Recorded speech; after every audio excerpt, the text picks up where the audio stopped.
नमस्कार, मैं सुनील स्वामी आपका हिंदी भाई सुनील स्वामी यूट्यूब चैनल पर स्वागत करता हूँ। आज हम पढ़ेंगे समास। समास में हमने पहले समास के भेद, समास की परिभाषा और समास की अव्ययभाव समास है उसको हमने पढ़ लिया था। आज हम जो पढ़ने जा रहे हैं वो है समास का दूसरा भेद। इसका नाम है तत्पुरुष समास। तत्पुरुष समास क्या होता है उसके बारे में हम जानेंगे। तो देखिए, सबसे पहले तत् शब्द बना कैसे, इसकी उत्पत्ति की बात करते हैं। व्युत्पत्ति। तत्पुरुष समास की व्युत्पत्ति है वो कैसे हुई, देखिए। तत् धन पुरुष अर्थात तत् प्लस पुरुष। अब तत् का अर्थ होता है वह, और पुरुष का अर्थ होता है आदमी। अब इसमें जो हम बात करेंगे गौण पद कौन सा होता है, तो गौण पद होता है वह, और आदमी क्या होता है, प्रधान पद होता है यहाँ पर। ठीक, अब हम इसकी परिभाषा की बात करते हैं। तो परिभाषा क्या होगी इसकी,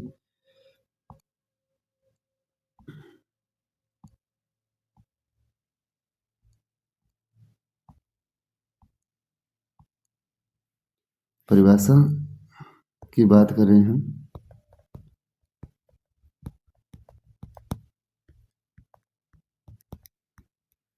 परिभाषा होती है वह समास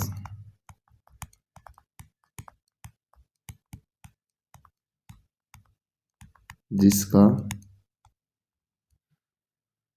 पूर्व पद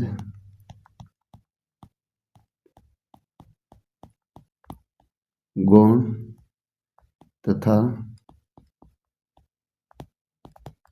उत्तर पद प्रधान होता है या मुख्य हो, उसे समास कहते हैं। ठीक, अब बात करते हैं हम समास के भेद। इसकी बात करेंगे, समास के भेद। समास के भेद, तो समास के कितने भेद होते हैं, तो समास के दो भेद होते हैं। कौन कौन से होते हैं, एक तो होता है समानाधिकरण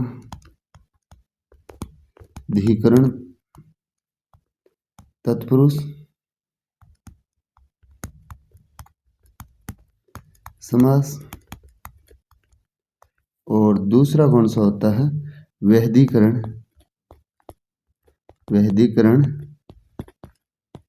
तत्पुरुष समास। ठीक, अब हम बात करेंगे सबसे पहले समानाधिकरण तत्पुरुष समास क्या होता है, तो इसकी परिभाषा क्या होगी।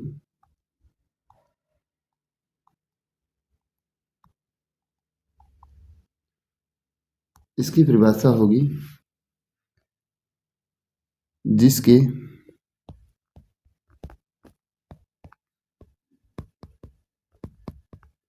दोनों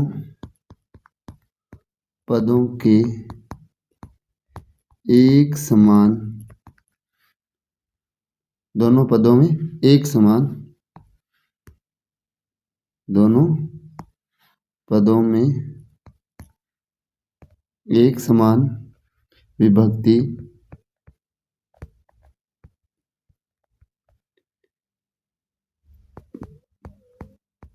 चिन्हों का प्रयोग हो, जैसे इसमें कौन सा आता है, कर्मधारय समास आता है। समास, या हम ये कह सकते हैं द्विगु समास। ठीक, दूसरा जो भेद हमने पढ़ा था उसमें क्या होगा, उसमें होगा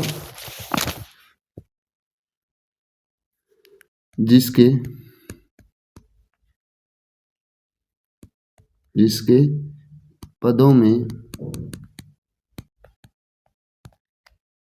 अलग अलग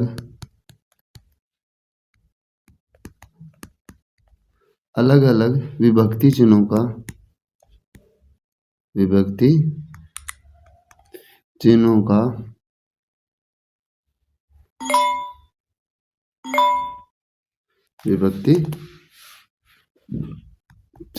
का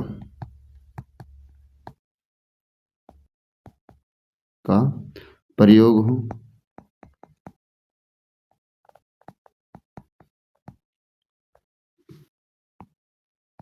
ठीक, इसमें कौन कौन से आते हैं, इसके 6 प्रकार किए गए हैं।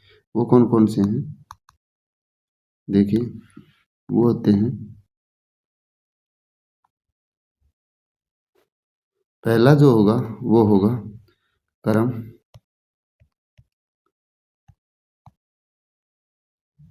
दूसरा होगा करण, तीसरा अगर हम बात करें तो कौन सा होगा, संप्रदान, और चौथे की बात करें तो वो होगा अपादान, और पांचवें की बात करते हैं तो वो होता है संबंध,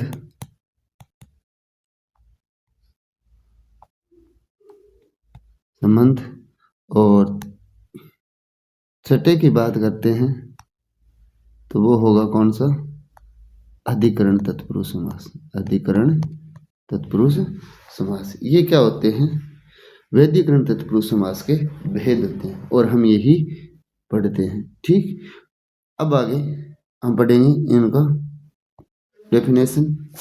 तो देखिए, सबसे पहले हम हिंदी के अनुसार इनकी बात करते हैं। तो समास के कितने भेद होते हैं तत्पुरुष समास के, तो हिंदी के अनुसार हम पढ़ रहे हैं तत्पुरुष समास के कितने भेद होंगे। तो देखिए,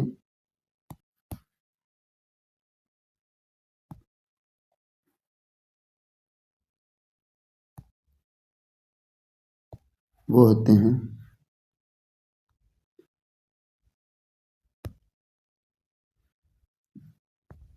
वह समास जिसके पदों में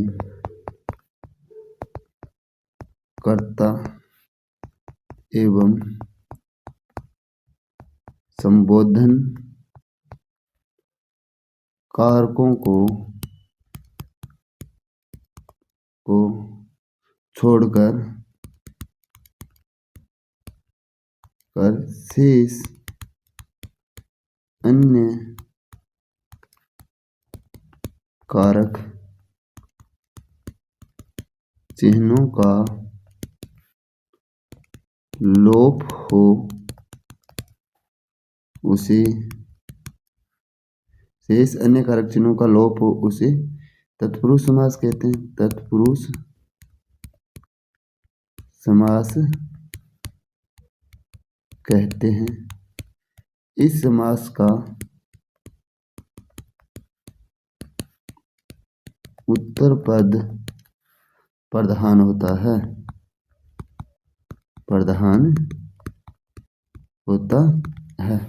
तो इसमें हम बात करेंगे अब किसकी, तत्पुरुष समास के भेद। तत्पुरुष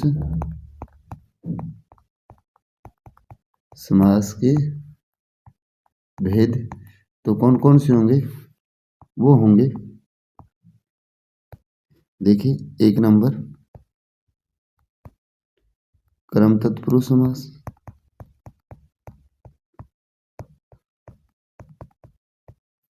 दूसरा होगा करण तत्पुरुष समास,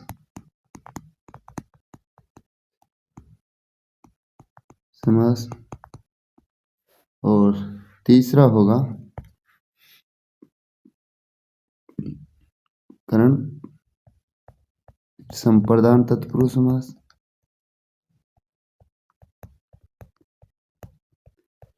चौथा कौन सा होगा? अपादान तत्पुरुष समास। अपादान तत्पुरुष समास। और बात करते हैं हम किसकी? पांचवें की। तो पांचवा होगा संबंध तत्पुरुष समास। और छठे की बात करते हैं तो छठा कौन सा होगा? छठा होगा अधिकरण तत्पुरुष समास। कौन सा होगा? अधिकरण तत्पुरुष समास। ये क्या होते हैं? समास के तत्पुरुष समास के 6 भेद होते हैं। अब हम इनको आगे पूरी तरह से विस्तृत इनका अध्ययन करेंगे। तो देखिए, पहला जो भेद था वो कौन सा था अपना? कर्म तत्पुरुष समास। ठीक, कर्म तत्पुरुष समास में को विभक्ति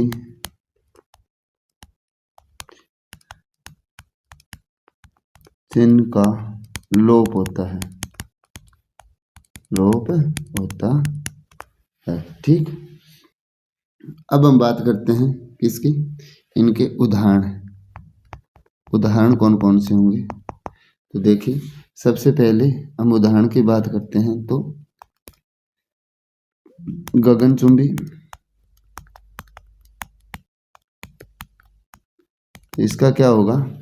गगन को चूमने वाला। गगन को चूमने वाला। ठीक, फिर इसी तरह जेब कतरा। तो जेब कतरा का क्या लिखेंगे? जेब को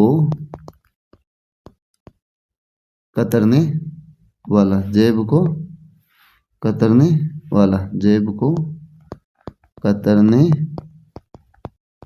वाला। इसी तरह कठफोड़वा। कठफोड़वा का क्या बनेगा? काठ को फोड़ने वाला। क्या होगा? काठ को फोड़ने वाला। नरबक्सी। नरबक्सी का क्या होगा? नरों को बक्सित करने वाला।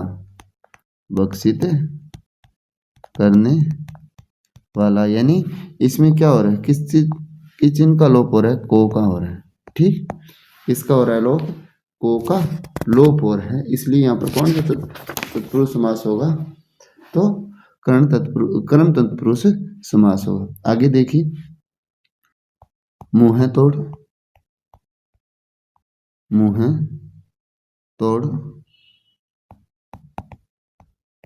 मुंह तोड़ का क्या होगा? मुंह को तोड़ने वाला। मुंह को तोड़ने वाला। और देखिए, अधिकार प्राप्त। अधिकार प्राप्त तो क्या लिखेंगे? अधिकार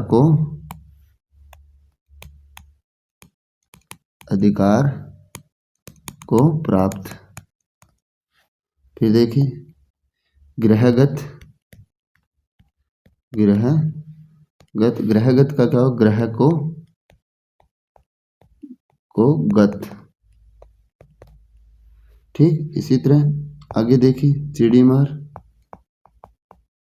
तो चिड़ी को मारने वाला। चिड़िया को मारने वाला। ठीक, तो ये क्या था? क्रम तत्पुरुष समास। अब अगला भेद है अपना कौन सा है? दूसरा तत्पुरुष समास का ही दूसरा भेद है, तो उसका नाम है करण तत्पुरुष समास। ठीक, कर्ण तत्पुरुष समास। और कर्ण तत्पुरुष समास में हम बात करते हैं किस विभक्ति चिन्ह का लोप होता है, तो इसमें होता है से या द्वारा विभक्ति चिन्ह का लोप। ठीक, अब बात करते हैं उदाहरण की। तो उदाहरण क्या है इनके,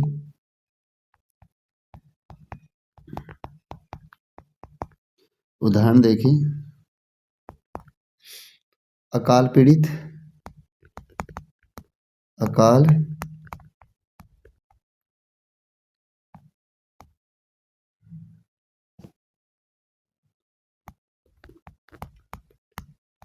पीड़ित, तो क्या बनेगा, अकाल से पीड़ित। ठीक, इसके बाद हम बात करते हैं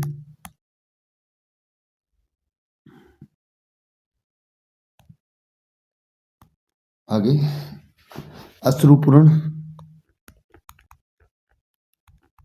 अश्रुपूर्ण तो क्या लिखें, अश्रुओं से या आंसुओं से पूर्ण, अश्रुओं से पूर्ण। अभावग्रस्त, अभावग्रस्त तो क्या लिखेंगे, अभाव से ग्रस्त। इसके बाद हम क्या लिखेंगे, ईश्वर दत्त। तो ईश्वर का क्या लिखेगा, ईश्वर दत्त, तो ईश्वर द्वारा दत्त, ईश्वर द्वारा दत्त। इसी तरह तुलसीकृत, तो तुलसीकृत का क्या हो जाएगा, तुलसी द्वारा कृत, तुलसी द्वारा कृत। और बात करें तो बैलगाड़ी, बैलगाड़ी तो क्या लिखेंगे, बैल द्वारा खींची जाने वाली गाड़ी, खींची जाने वाली गाड़ी। ठीक, इसके बाद अगर हम बात करते हैं इसकी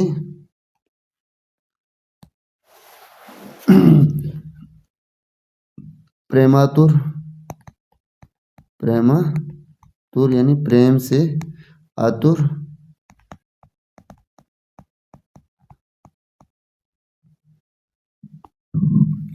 और बात करते हैं ज्ञान युक्त,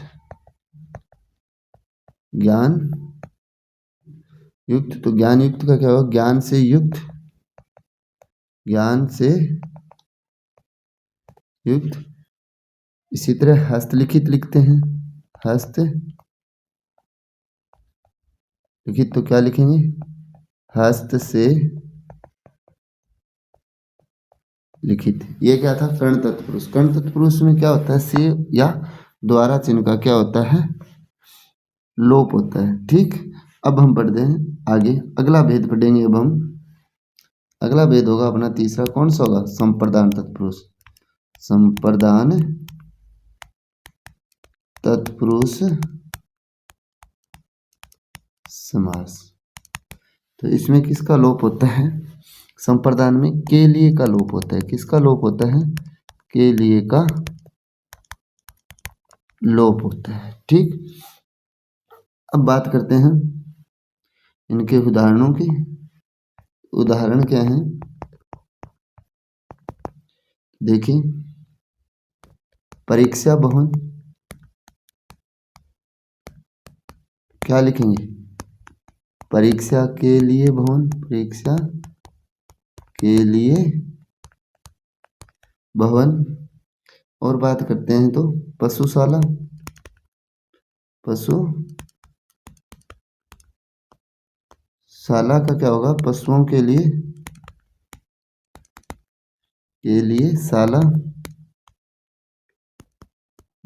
शाला। ठीक, इसी तरह प्रतीक्षालय, प्रतीक्षा लेके क्या लिखेंगे, प्रतीक्षा के लिए आले, प्रतीक्षा के लिए। इसी तरह विद्यालय, विद्यालय के लिए क्या लिखेंगे, विद्यालय, विद्या के लिए आल्य। इसी तरह अगर हम बात करते हैं बालामृत, बाला अमृत का क्या लिखेंगे, बालकों के लिए अमृत, अमृत। ठीक। इसी तरह अगर हम बात करें बलिवेदी, बलि वेदी, तो इसका क्या लिखेंगे हम, बलि के लिए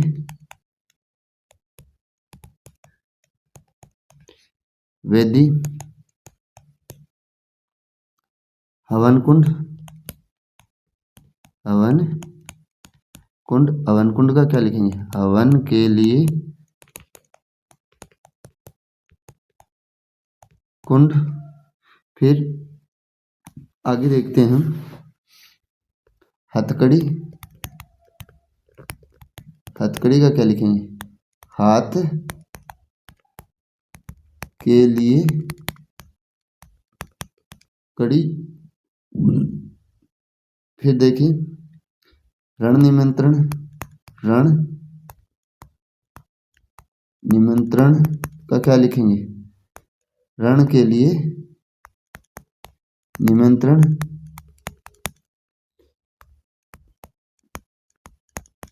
निमंत्रण। युद्ध भूमि, युद्ध भूमि का क्या लिखेंगे, युद्ध के लिए भूमि। इसी तरह जेब खर्च, जेब खर्च, जेब खर्च का क्या लिखेंगे, जेब खर्च का लिखेंगे जेब के लिए खर्च। सप्तपत्र, सप्तपत्र का क्या लिखेंगे, सप्त के लिए पत्र। इसी तरह पुस्तकालय, क्या लिखेंगे, पुस्तकों के लिए आलय। रसोई घर, रसोई घर का क्या लिखेंगे, रसोई के लिए घर। पूजा घर का क्या लिखेंगे, पूजा के लिए घर। ये क्या था, संप्रदान तत्पुरुष समास था। संप्रदान तत्पुरुष में हमें क्या ध्यान रखना है, संप्रदान तत्पुरुष में के लिए का लोप होता है। ठीक, के लिए का लोप होता है। तो ये संप्रदान तत्पुरुष था। इससे पहले हमने क्रम, क्रम में को का लोप होता है, करण में से या द्वारा का, और संप्रदान में के लिए का लोप होता है। अब हम पढ़ेंगे अगला, अगला है अपना अपादान तत्पुरुष समास। अपादान तत्पुरुष समास, चौथा वेता। इसका देखिए, इसमें किसका लोप होता है, से, यानी किस रूप में आएगा, अलग होने के भाव में आएगा, अलग होने के भाव में। क्योंकि से हमने इससे पहले कहाँ पढ़ा था, कर्ण तत्पुरुष समास में। तो कर्ण तत्पुरुष समास में जो से आता है ना, यानी कर्ण तत्पुरुष समास में, तत्पुरुष समास में से या द्वारा है, वो किसके रूप में आता है, साधन के लिए आता है। वो किसके लिए आता है, साधन के लिए आता है। ठीक, और यहाँ पर जो से आएगा वो किसके भाव में आएगा, अलग होने के भाव में आएगा। ठीक, अब हम बात करते हैं अपादान तत्पुरुष समास की। तो अपादान तत्पुरुष में हमें सबसे पहले पहचान की बात करते हैं। तो पहचान क्या होगी इसकी, क्योंकि इसमें जो पहचान होती है वही हम पहचान सकते हैं कि ये क्या कहना चाहता है। ठीक, क्योंकि से हम करण तत्पुरुष समास में भी पढ़ते हैं और अपादान दोनों में पढ़ते हैं। तो अपादान की पहचान बता देता हूँ तो से अपने आप याद हो जाए। पहचान के जो शब्द आएंगे ना वो कौन कौन से होंगे देखो तो, वो होंगे मुक्त,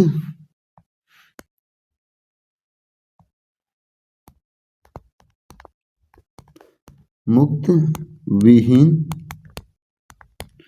विमुख, च्युत, हीन, भ्रष्ट और पतित। ये जहाँ शब्द आते हैं वो क्या होगा, वहाँ कौन सा होगा, अपदान तत्पुरुष समास होगा। अब देखिए उदाहरण से और समझ लेते हैं हम,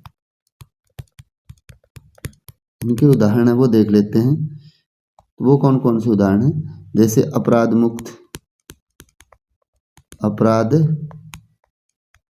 मुक्त। तो अपराध मुक्त का क्या होगा, अपराध से मुक्त। ठीक, इसी तरह धर्म विमुख, धर्म विमुख का क्या होगा, धर्म से विमुख, यानी इसने मुंह मोड़ दिया हो, विमुख। फिर हम बात करते हैं किसकी, पदच्युत, पदच्युत यानी पद से च्युत यानी हटाया गया हो, पद से च्युत। फिर बात करते हैं धर्म विहीन, धर्म विहीन।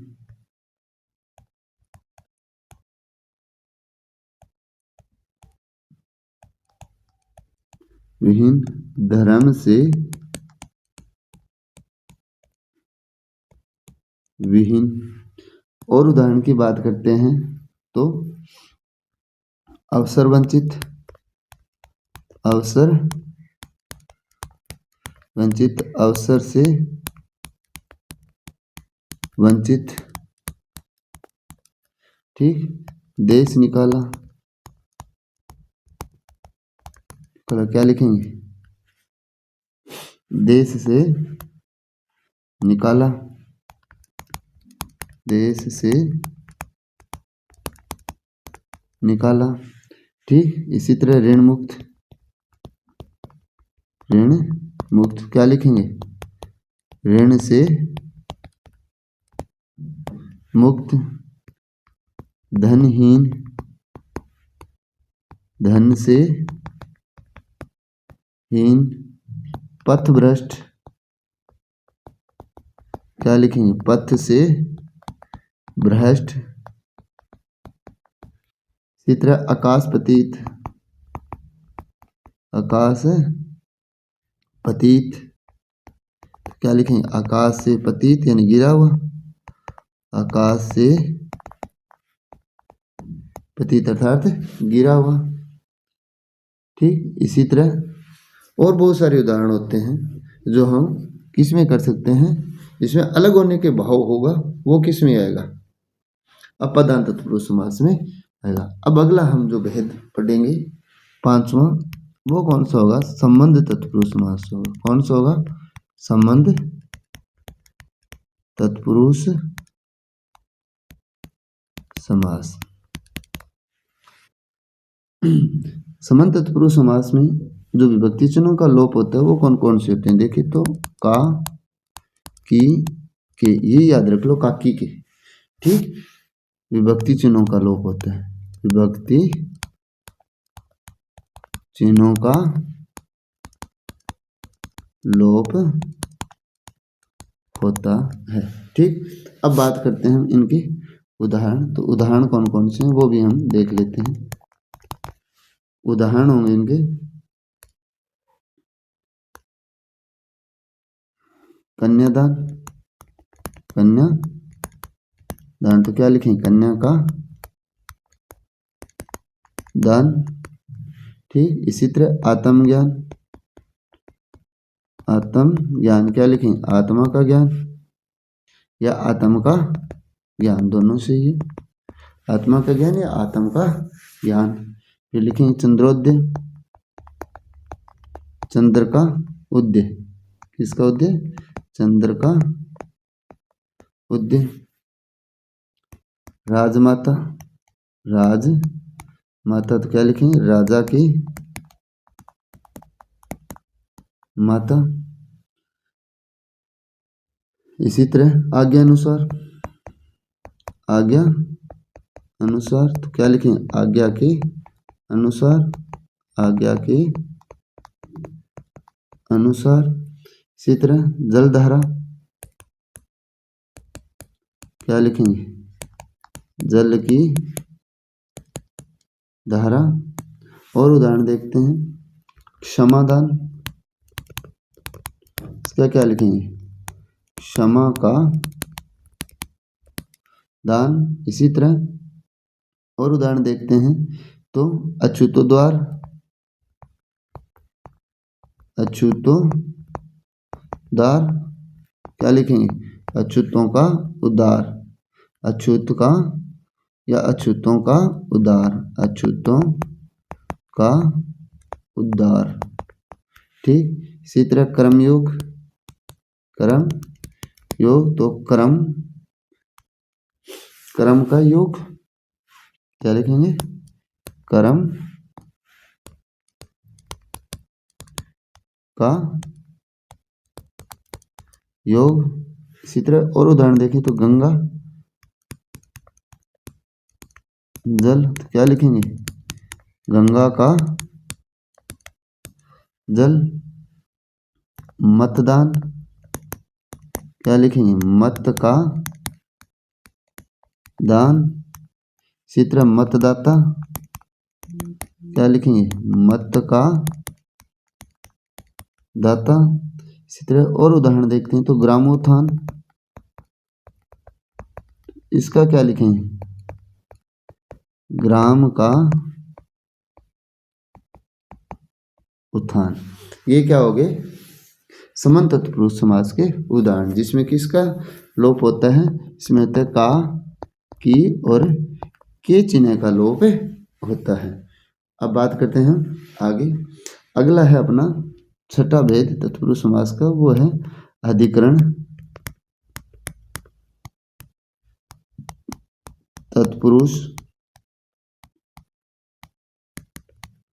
समास। अधिकरण तत्पुरुष समास, और अधिकरण तत्पुरुष समास में क्या होता है, किसका लोप होता है, में और पर विभक्ति चिन्ह का लोप, चिन्हों का लोप। ठीक। अब बात करते हैं हम इनके उदाहरण। तो उदाहरण क्या है वो देखिए। उदाहरण है रथारूढ़, रथ पर आरूढ़, रथ पर आरूढ़। ठीक। इसी तरह अश्वारोही, अश्वारोही तो अश्व पर आरोही, अश्व पर आरोही। जलमग्न, जलमग्न जल में मगन। रेलगाड़ी, रेलगाड़ी रेल पर चलने वाली गाड़ी। ठीक। इसके बाद हम बात करते हैं किसकी, ध्यानलीन। तो ध्यानलीन का क्या होगा, ध्यान में लीन, ध्यान में लीन। इसी तरह घुड़सवार, इसका क्या करें, घोड़े पर सवार। ठीक। और देखिए उदाहरण, रसगुल्ला, रस में डूबा हुआ गुल्ला, रस में डूबा हुआ गोला, दही बड़ा, दही में डूबा हुआ बड़ा। और उदाहरण देखते हैं। क्रमनिष्ठ, क्रम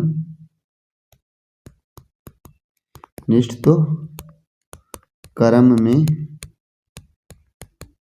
निष्ठ। कला निपुण,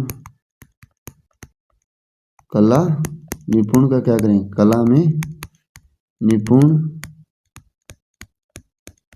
इस तरह और उदाहरण देखते हैं। सर्व श्रेष्ठ, तो इसका क्या करेंगे? सर्व में श्रेष्ठ। आत्म केंद्रित, आत्म केंद्रित का क्या हुआ? आत्म पर केंद्रित,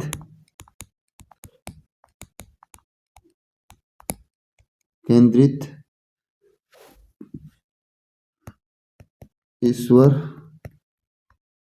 धीन, तो ईश्वर पर अधीन, ईश्वर पर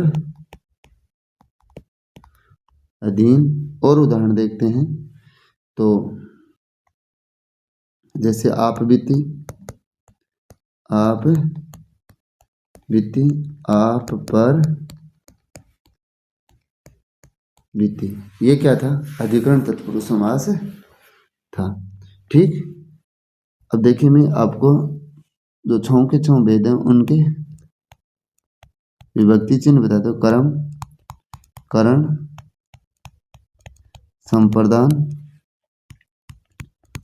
अपादान और संबंध।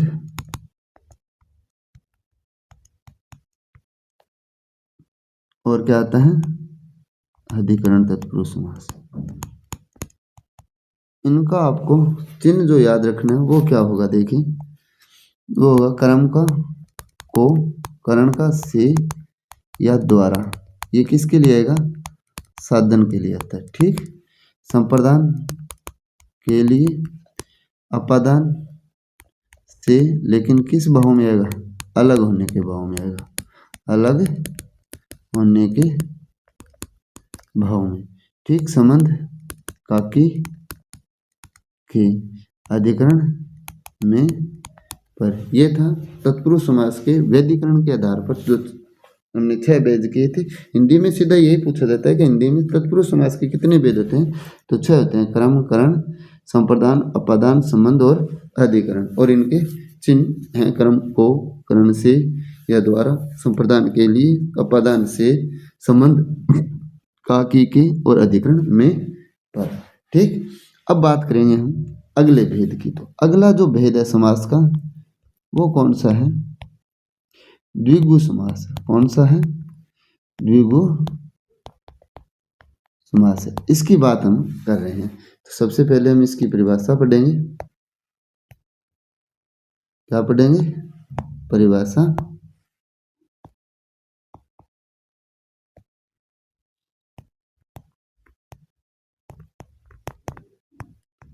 द्विगु समास की क्या परिभाषा होती है? तो वो देखें। वह समास,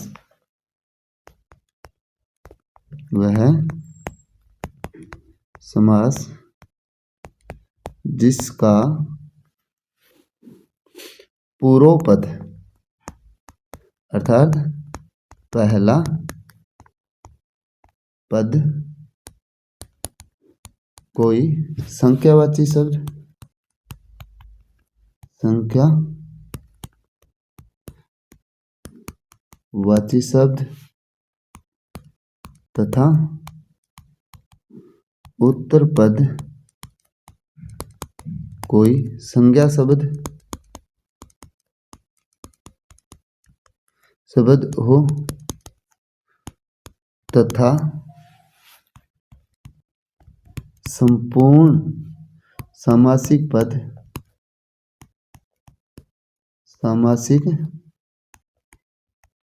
पद का कोई अन्य अर्थ अभिव्यक्त नहीं हो उसे क्या कहते हैं? उसे द्विगु समास कहते हैं। उसे द्विगु समास कहते हैं। ठीक, और हमें क्या ध्यान रखना है? द्विगु समास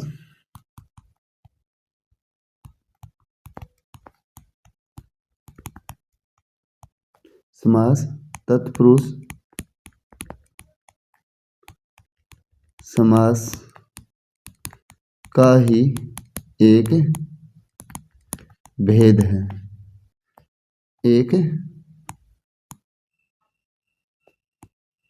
भेद है। अतः इसका उत्तर पद प्रधान होता है। उत्तर पद प्रधान होता है। हमने पढ़ा था समानाधिकरण तत्पुरुष समास। तो समानाधिकरण तत्पुरुष समास के अंतर्गत क्रमधारय और द्विगु दोनों आते हैं। ठीक, तो द्विगु समास में क्या होता है? वह समास जिसका पूर्व या पहला पद कोई संख्यावाची शब्द हो तथा उत्तर पद कोई संज्ञा शब्द हो तथा संपूर्ण समासिक पद कोई अन्य अर्थ अभिव्यक्त नहीं करता हो या अन्य अर्थ अभिव्यक्त नहीं हो, उसे क्या कहते हैं? द्विगु समास। द्विगु समास है वो तत्पुरुष समास का ही एक भेद है। अतः इसका उत्तर पद क्या कहलाता है? प्रधान कहलाता है। ठीक, अब देखिए आगे हम बात करेंगे द्विगु समास शब्द के, यानी द्विगु शब्द के अर्थ। द्विगु शब्द का शाब्दिक अर्थ। द्विगु शब्द का शाब्दिक अर्थ।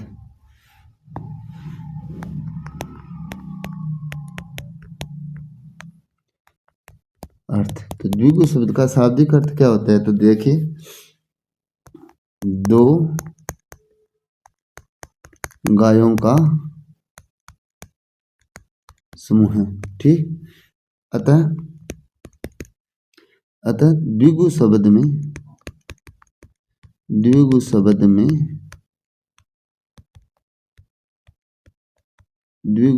में द्विगु समास होता है। समास ही है। ठीक, द्विगु शब्द का शाब्दिक अर्थ दो गायों का समूह होता है। अतः द्विगु शब्द में कौन सा समास पूछ लिया जाए तो द्विगु समास ही होता है। ठीक,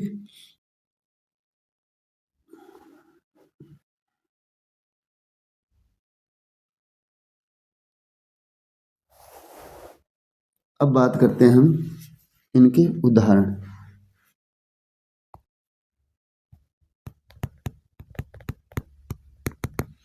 उदाहरण देखिए,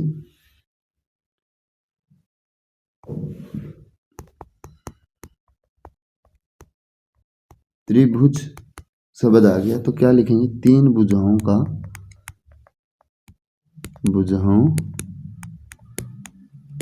का समाहार। ठीक, फिर लिखेंगे चतुष्पदी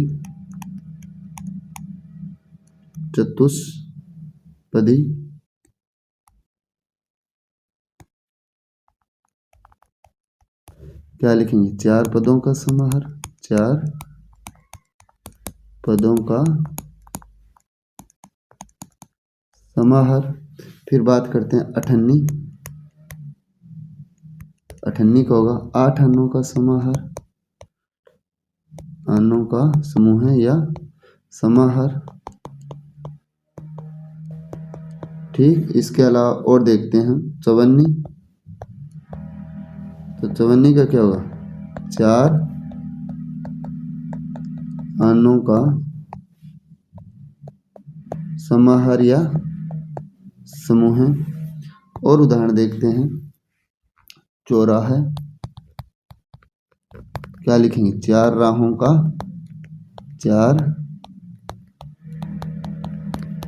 का समाहार। तिराहा। क्या लिखेंगे? तीन राहों का समाहार, राहों का समाहार। इसी तरह अष्ट धातु, अष्ट धातु, आठ धातुओं या अष्ट धातुओं, अष्ट धातुओं का समाहार या समूह है, समाहार या समूह है। इकलौता, इकलौता, एक ही है जो, ठीक। इसी तरह शतक, सत संख्याओं का समूह है, सत संख्याओं का समूह है, ठीक। इसी तरह शताब्दी, शताब्दी क्या होगा, सत अब्दों, अब्दों मतलब वर्षों का समूह है या समाहार, ठीक। और उदाहरण देखिए, सहस्राब्दी, सहस्र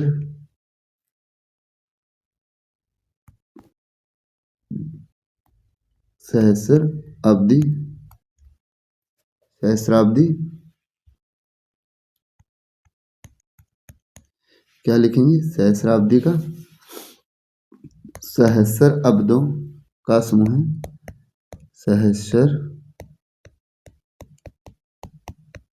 अब्दों का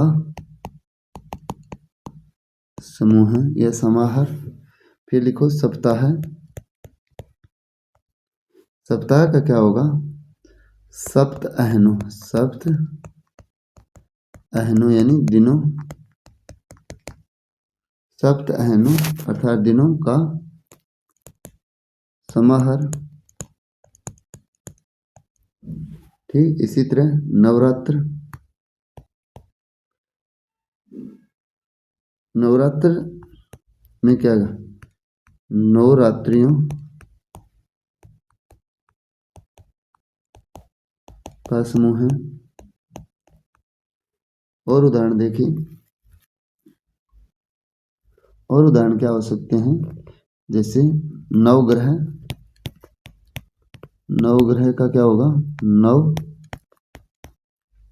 ग्रहों का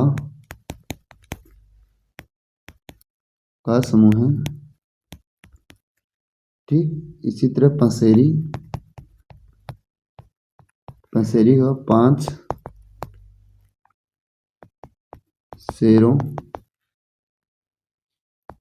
का समाहार या समूह है, ठीक। और देखिए सटगुण, सटगुण आएगा, सटगुण की जगह, क्यों सट तो हम जब संधि विच्छेद करते हैं तब आता है, यहाँ पर क्या लिखेंगे, सटगुण। और सटगुण का क्या होता है, सट गुणों का समूह है। और पंचरात्र, पंचरात्र में क्या होगा, पांच रात्रियों का समूह है, पांच रात्रियों का समूह है। ये क्या थे, ये थे द्विगु समास के उदाहरण, जिनमें केवल द्विगु समास ही होता है।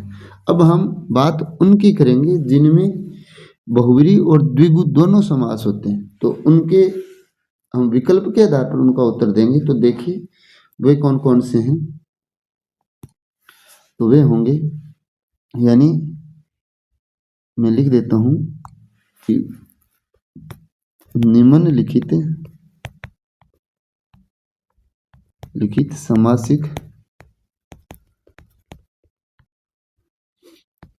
शब्दों में द्विगु तथा बहुव्रीहि दोनों समास हैं,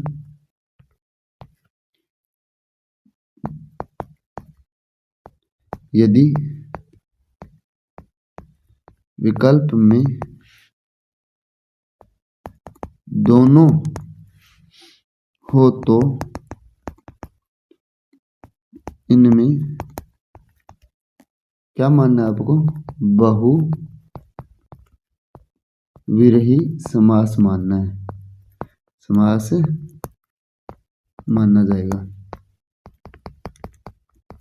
जहां दोनों ही विकल्प दिए हुए हैं तो वहां पर कौन सा माना जाएगा?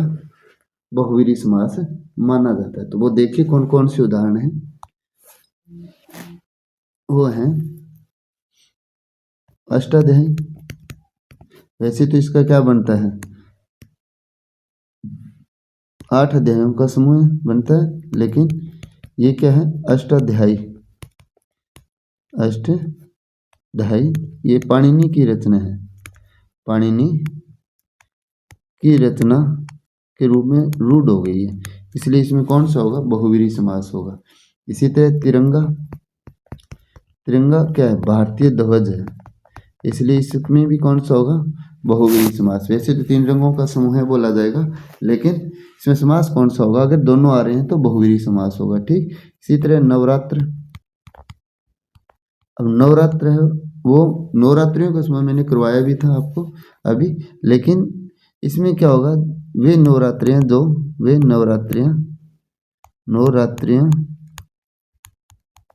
रात्रियां जो जिनमें क्या दुर्गा की उपासना की जाती है।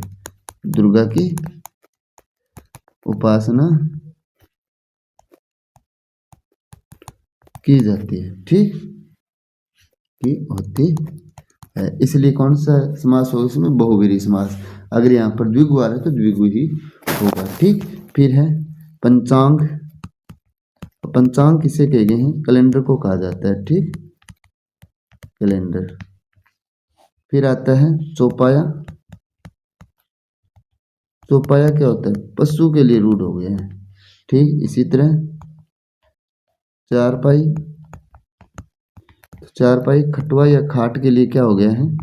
रूढ़ हो गया। खटवा या खाट के लिए क्या हो गया? ये रूढ़ हो गया। और देखिए चौपाई। चौपाई एक छंद है। ठीक। फिर आता है पंचतंत्र। पंचतंत्र विष्णुदत्त शर्मा की एक पुस्तक है। विष्णु शर्मा की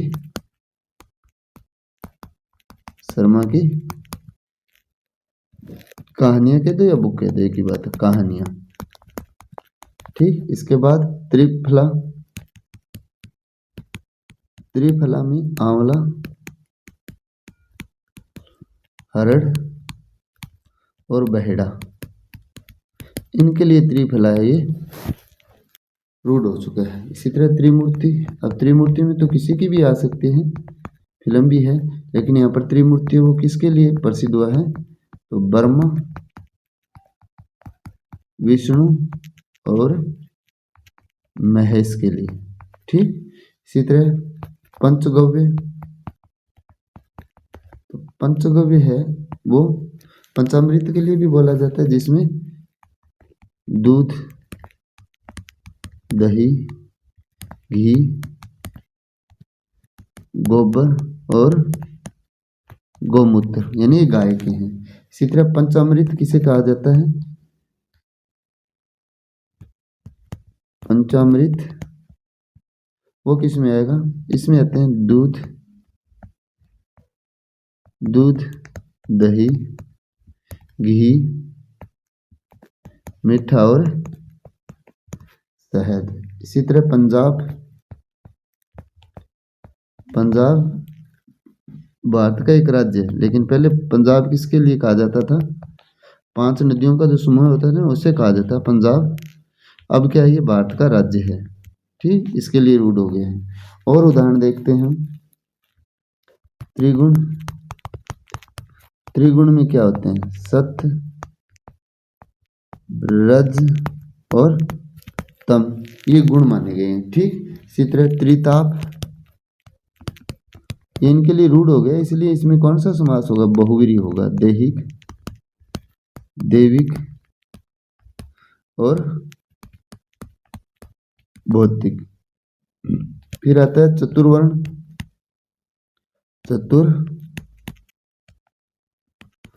चतुर्वर्ण में क्या आता है?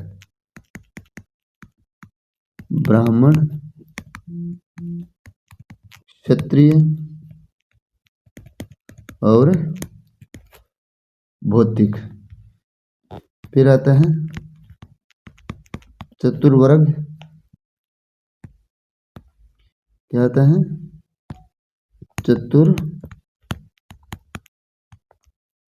चतुर्वर्ग। तो इसमें क्या होगा? धर्म, अर्थ, काम और मोक्ष। ये था द्विगु समास और बहुब्रीहि समास में हमें अंतर, यानी जहाँ पर हमें ये पूछ लिया जाए कि दोनों ही ऑप्शन दे दें, ओके इसमें बहुब्रीहि है द्विगु, तो हमें इन शब्दों में क्या मानना है? बहुब्रीहि समास मानना है। आज जितना भी हमने पढ़ा वो एक बार हम रिपीट कर लेते हैं। क्या क्या हमने पढ़ा था? आज हमने पढ़ा था समास का तत्पुरुष समास, दूसरा जो भेद है वो पढ़ रहे थे। इसमें हमने पढ़ा कि जो तत्पुरुष समास है उसकी तत्पुरुष शब्द की उत्पत्ति तत् और पुरुष से, वह तो गौण होता है, तत् का अर्थ होता है वह, और वह गौण पद होता है, ठीक। और पुरुष आदमी प्रधान होता है। परिभाषा के वह समास जिसका पूर्व पद तो गौण तथा उत्तर पद क्या हो? प्रधान या मुख्य, उसे क्या कहते हैं? समास तत्पुरुष समास कहते हैं। समास के दो भेद हैं, समानाधिकरण तत्पुरुष समास और वैधिकरण तत्पुरुष समास। समानाधिकरण तत्पुरुष समास में जिनके दोनों पदों में एक समान विभक्ति चिन्हों का प्रयोग हो उन्हें क्या कहते हैं? समानाधिकरण तत्पुरुष समास कहते हैं। और इसमें कौन कौन से ऐसे क्रमधारय समास और द्विगु समास आते हैं, ठीक। इसके बाद हमने बात की थी वैधिकरण तत्पुरुष समास की। वैधिकरण तत्पुरुष समास में जिसके पदों में अलग अलग विभक्ति चिन्हों का प्रयोग हो उन्हें वैधिकरण तत्पुरुष समास कहते हैं। उनमें कौन से? कर्म, करण, संप्रदान, अपादान, संबंध और अधिकरण होता है, ठीक। फिर हमने पढ़ा हिंदी के अनुसार तत्पुरुष समास के कितने भेद हैं, या हिंदी के अनुसार समास तत्पुरुष समास वो किसे कहते हैं? तो तत्पुरुष समास किसे कहते हैं? वह समास जिसके पदों में कर्ता एवं संबोधन कारकों को छोड़कर शेष अन्य कारक चिन्हों का लोप हो उसे तत्पुरुष समास कहते हैं। इस समास का उत्तर पद प्रधान होता है। तत्पुरुष समास के भेद हिंदी के अनुसार क्रम तत्पुरुष समास, करण तत्पुरुष समास, संप्रदान तत्पुरुष समास, अपादान तत्पुरुष समास, संबंध तत्पुरुष समास और अधिकरण तत्पुरुष समास। इसके बाद हमने पढ़ा सबसे पहले क्रम तत्पुरुष समास पढ़ा। क्रम तत्पुरुष समास में किसका लोप होता है? तो को विभक्ति चिन्ह का लोप होता है। जैसे हमने पढ़ा गगनचुंबी, गगन को चूमने वाला, जेब कतरा, जेब को कतरने वाला, मुँह तोड़, मुँह को तोड़ने वाला, चिड़ी मार, चिड़ी को मारने वाला, ग्रहगत, ग्रह को गत। और हमने क्या पढ़ा था? इसमें दूसरा जो भेद पढ़ा था वो पढ़ा था हमने कर्ण तत्पुरुष समास। क्या पढ़ा था? कर्ण तत्पुरुष समास। कर्ण तत्पुरुष समास में से और द्वारा का लोप होता है। किसका होता है? से या द्वारा का लोप होता है। और ये किसके लिए आते हैं? से और द्वारा साधन के लिए आते हैं, ठीक।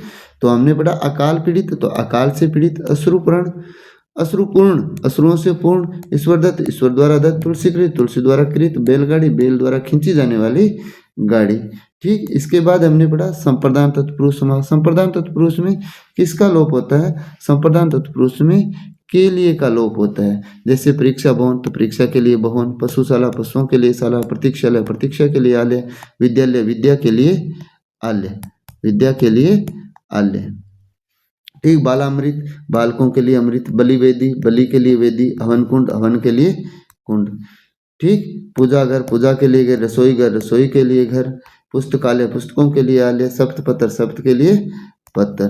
फिर हमने पढ़ा अपादान तत्पुरुष समास। और अपादान तत्पुरुष समास में हमने से विभक्ति चिन्ह का लोप होता है, जो किसके लिए आता है? अलग होने के भाव में आता है।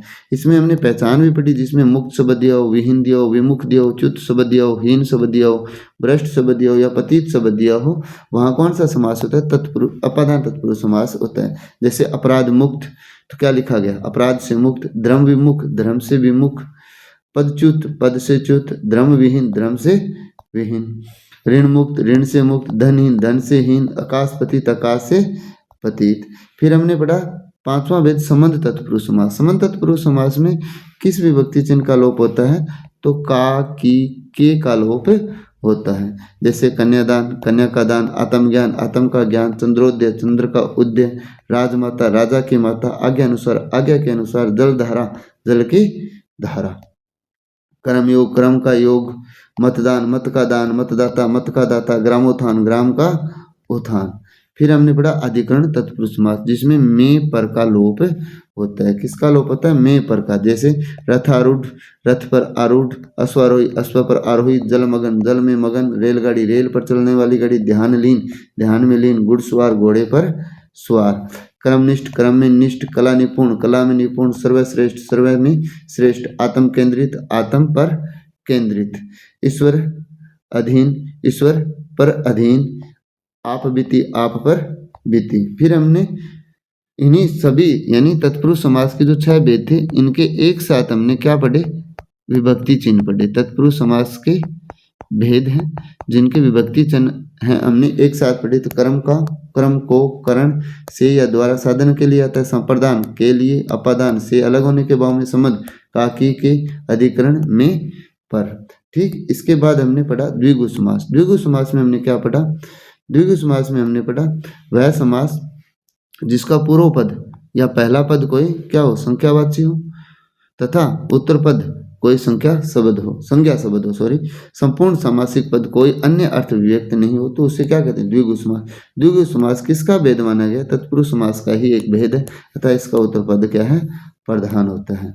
द्विगु का शाब्दिक अर्थ हमने पढ़ा 2 गायों का समूह है, अतः द्विगु शब्द में भी कौन सा समास होता है? द्विगु समास ही होता है। उदाहरण देखिए, त्रिभुज 3 भुजाओं का समाहार, चतुष्पदी 4 पदों का समाहार, अठन्नी 8 अन्नों का समाहार, चौवन्नी 4 अन्नों का समाहार। इकलौता एक ही है जो शताब्दी 7 अब्दों या वर्षों का समाहार, सहस्राब्दी सहस्र अब्दों का समूह है, सप्ताह 7 सप्त अहनों यानी दिनों का समूह है, नवरात्र 9 रात्रियों का समूह है, पंचरात्र 5 रात्रियों का समूह है। फिर हमने पढ़ा कि वे निम्नलिखित सामासिक पद, शब्द या पद जिनमें द्विगु और बहुव्रीहि दोनों समास हैं, यदि विकल्प में दोनों हो तो इनमें हमें कौन सा मानना पड़ेगा? बहुव्रीहि समास माना जाएगा। जैसे अष्टध्यायी पाणिनि की रचना, तिरंगा भारतीय ध्वज होता है। क्या होता है ये? भारतीय ध्वज होता है। नवरात्र वे नवरात्रियां जिनमें दुर्गा की उपासना की जाती है। पंचांग कैलेंडर के लिए रूढ़ हो गया। चौपाया पशु के लिए रूढ़ हो गया। चारपाई खटवा या खाट के लिए रूढ़ हो गया है। चौपाई एक छंद है। पंचतंत्र विष्णु शर्मा की कहानियां हैं। त्रिफल आंवला हर बहेड़ा के लिए प्रसिद्ध है। त्रिमूर्ति ब्रह्मा विष्णु महेश के लिए प्रसिद्ध हो। पंचगव्य दूध दही घी गोबर गौमूत्र के लिए प्रसिद्ध। पंचामृत दूध दही घी मीठा शहद के लिए क्या हो गया? प्रसिद्ध हो। पंजाब भारत का एक राज्य है और पंजाब अगर द्विगु समास की बात करें तो 5 आबों या नदियों का समूह होता है। फिर हमने पढ़ा त्रिगुण जिसमें सत्य रज और तम आते हैं। त्रिताप दैहिक दैविक भौतिक। चतुर्वर्ण ब्राह्मण क्षत्रिय भौतिक। चतुर्वर्ग में क्या होता है? धर्म अर्थ काम मोक्ष होते हैं। ये क्या थे? हमने समास के 2 भेद पढ़ लिया आज हमने। एक तो पढ़ लिया तत्पुरुष समास और दूसरा पढ़ लिया हमने द्विगु समास। ठीक, उम्मीद करता हूँ दोनों ही समास आपके समझ में आए होंगे। अगर वीडियो अच्छी लगी तो लाइक शेयर कमेंट करें और चैनल पर पहली बार आए हैं तो चैनल को सब्सक्राइब करना न भूलें। धन्यवाद।